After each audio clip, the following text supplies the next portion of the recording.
اعوذ باللہ من الشیطان الرجیم بسم اللہ الرحمن الرحیم۔ السلام علیکم ورحمۃ اللہ وبرکاتہ۔ ناظرین، آج کی اس ویڈیو میں ہم جانیں گے حضرت ابراہیم علیہ السلام کی ایک اور آزمائش۔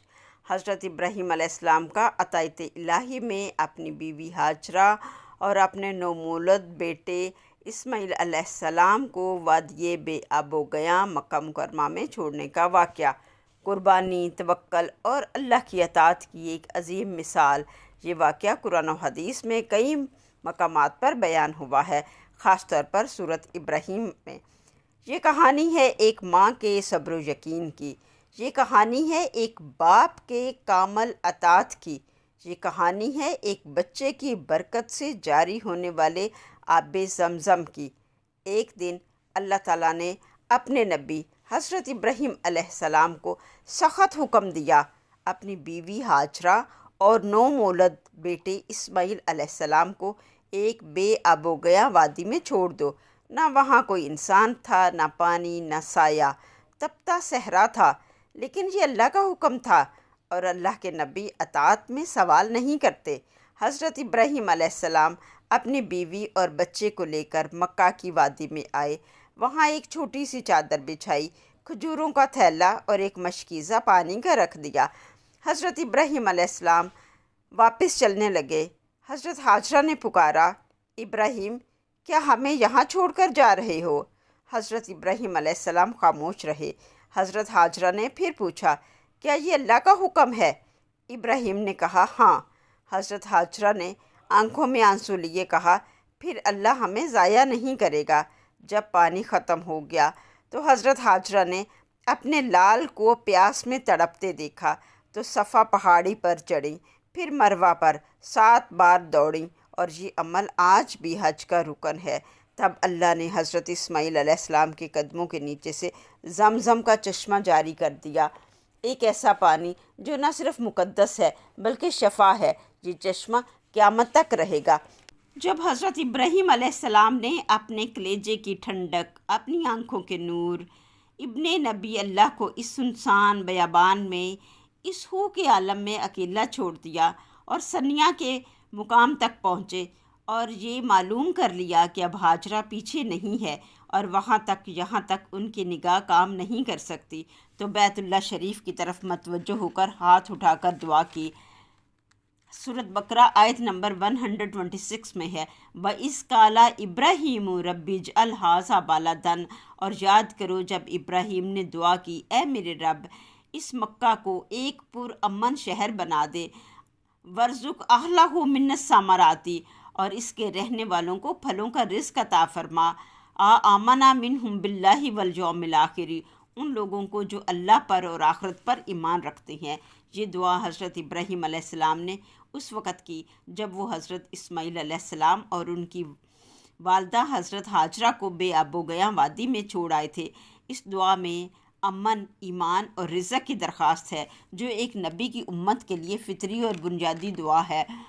کالا فرمایا اللہ تعالیٰ نے، وَمَنْ كَفَرَ فَأُمَتِّعُهُ قَلِيلًا، اور جو کوئی کفر کرے گا میں اس کو بھی قلیل مدت کے لیے فائدہ دوں گا، ثم استرہ الی عذاب النار وبئس المصیر، اور پھر اسے عذاب جہنم کی طرف گھسیٹوں گا اور وہ بدترین ٹھکانہ ہے۔ حضرت ابراہیم علیہ السلام نے سورۃ ابراہیم آیت نمبر 37 میں ہے، دعا کی اللہ تعالیٰ سے، ربنا انی اسکنت من ذریتی بوادی غیر ذی زرع عند بیتک المحرم ربنا لیقیموا الصلاۃ۔ ابراہیم نے کہا، اے میرے رب، میں نے اپنی اولاد کی ایک شاخ کو تیرے عزت والے گھر کے پاس ایک ایسی وادی میں ٹھہرایا ہے جہاں میں کوئی کھیتی نہیں ہے، کوئی نباتات نہیں ہے، اے میرے رب، تاکہ وہ نماز قائم کریں۔ اس سے یہ ثابت ہوتا ہے کہ خانہ کعبہ حضرت آدم علیہ السلام نے تعمیر کیا تھا، البتہ یہ گھر گر چکا تھا اور اس کی بنیادیں باقی تھیں۔ حضرت ابراہیم علیہ السلام نے کہا، چھوڑنے کا مقصد یہ ہے کہ وہ نماز قائم کریں اور تو ان کو رزق عطا فرما، پھلوں کا رزق عطا فرما، شاید کہ وہ شکر گزار بنیں۔ آپ نے یہ دعا کر کے اپنے اہل عیال کو اللہ کے سپرد کر کے چلے گئے۔ حضرت اسماعیل علیہ السلام کے ایڑی رگڑنے سے آب زمزم کا چشمہ پھوٹ پڑا۔ حضرت ہاجرہ نے اس پانی کو مشک میں بھرنا شروع کیا۔ مشک بھر کر پھر اسے خیال آیا کہ پانی ادھر ادھر بہہ کر نکل نہ جائے، آس پاس باڑ باندھنی شروع کر دی۔ حضرت محمد صلی اللہ علیہ وسلم فرماتے ہیں، اسماعیل پر اللہ رحم کرے، اگر وہ اس طرح پانی کو نہ روکتی تو زمزم کنویں کی شکل میں نہ ہوتا بلکہ وہ جاری نہر کی شکل میں ہوتا۔ کچھ مدت کے بعد جرہم کا قبیلہ خدا کے راستے کی طرف سے اتفاقاً گزرا۔ انہوں نے وہاں پانی کا ایک پرندہ دیکھا تو آپس میں کہنے لگے، یہ تو خشک جنگل اور چٹیل میدان ہے، یہاں پانی کہاں آ گیا؟ انہوں نے اصلیت معلوم کرنے کے لیے ایک شخص کو بھیجا اور دیکھا کہ یہاں بہترین اور بہت سا پانی ہے۔ وہ سب اسماعیل کے پاس آئے اور عرض کرنے لگے، اے بی بی صاحبہ، اگر آپ اجازت دیں تو ہم بھی یہاں ٹھہر جائیں، پانی کی جگہ ہے۔ بی بی ہاجرہ تو پہلے ہی چاہتی تھی کہ کوئی ہم جنس مل جائے، چنانچہ یہ قافلہ یہیں رہ گیا۔ حضرت اسماعیل علیہ السلام بھی یہیں بڑے ہوئے، یہیں بالغ ہوئے اور اسی قبیلے میں ان کا نکاح ہوا۔ حضرت بی بی ہاجرہ کا انتقال بھی یہیں ہوا۔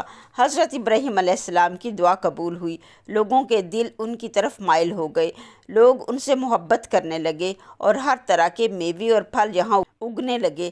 حضرت ابراہیم علیہ السلام نے دعا مانگی، اس شہر کو امن والا بنا دے اور جو بھی میری اولاد میں سے جو ایمان رکھتا ہو اللہ پر اور یوم آخرت پر، انہیں پھلوں اور میووں کا رزق عطا فرما۔ تو اللہ تعالیٰ نے ابراہیم علیہ السلام کو جواب دیا، جو ایمان نہیں لائیں گے میں اسے بھی ایک قلیل مدت کے لیے دنیا کے ساز و سامان کا فائدہ پہنچاؤں گا، لیکن پھر عذاب جہنم کی طرف گھسیٹوں گا، بے شک وہ بہت برا ٹھکانہ ہے۔ یہ دعا حضرت ابراہیم علیہ السلام نے کی، اور ڈاکٹر اسرار احمد اس کی تفسیر کچھ اس طرح سے بیان کرتے ہیں کہ حضرت ابراہیم علیہ السلام نے دعا کی، اے اللہ کچھ لوگوں کے دلوں کو ان کی طرف مائل کر دے، تو اہل مکہ، شام، مصر، اردن، فلسطین اہل ایمان ہوئے۔ اگر حضرت ابراہیم علیہ السلام دعا کرتے کہ تمام عالم کو ان کی طرف متوجہ کر دے تو تمام عالم مومن ہو جاتا۔ فَاجْعَلْ أَفْئِدَةً مِّنَ النَّاسِ تَهْوِي إِلَيْهِمْ، یعنی لوگوں کے دلوں کو ایسا بنا دے کہ وہ اس مقام مکہ اور ان کے رہنے والوں کی طرف محبت، عقیدت اور کشش سے مائل ہوں۔ یہ دعا آج بھی پوری ہو رہی ہے۔ دنیا کے کونے کونے سے لوگ حج اور عمرہ کرنے کے لیے مکہ جاتے ہیں۔ وَارْزِقْهُم مِّنَ الثَّمَرَاتِ، ان کو پھلوں کا رزق عطا فرما۔